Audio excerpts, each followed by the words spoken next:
The first drop was a solitary splat against the pavement, a dark, perfect circle.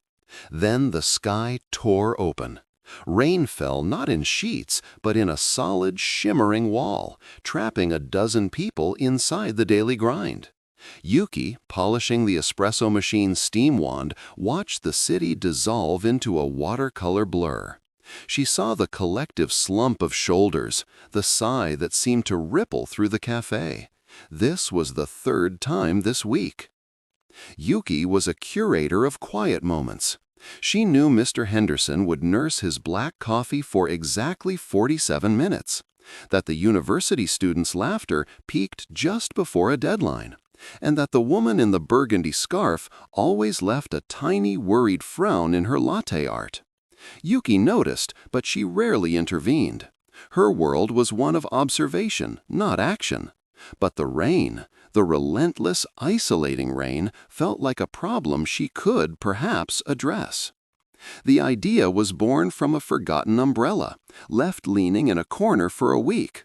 It was a simple, black, functional thing. Instead of adding it to the lost and found box, Yuki placed it ceremoniously in a chipped ceramic stand by the door. On a small slate, she wrote in her neat, precise script, "Community Umbrella Stand. Take one, leave one if you can." The first few days, the stand was an object of curiosity.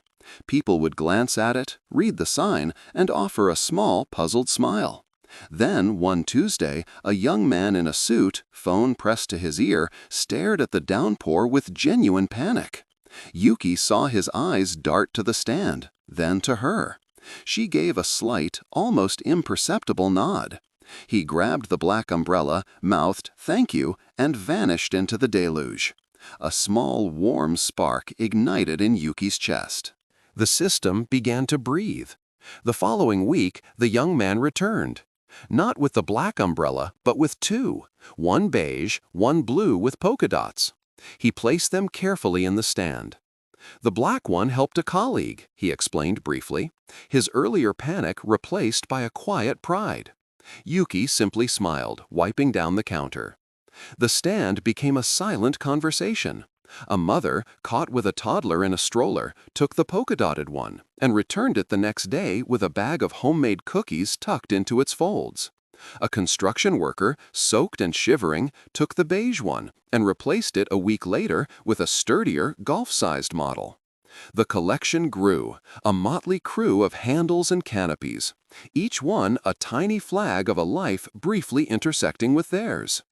Yuki's antagonist was not a person, but the pervasive, impersonal rush of the city itself, the tendency to look down, to move fast, to remain disconnected. The umbrella stand was her quiet rebellion. Her internal conflict was her own passivity. Starting the stand was a leap, but she still watched from behind the counter, wondering if this small gesture was merely a drop in an ocean of indifference. The confrontation came in the form of Leo, a cynical regular who worked as a copywriter nearby. He watched the comings and goings at the stand with amused detachment. "It's a nice sentiment, Yuki," he said one afternoon, sipping his flat white, "but it's an unsustainable economic model. The tragedy of the commons. Eventually, all the umbrellas will be gone, and you'll be left with an empty pot." His words needled her. Was he right?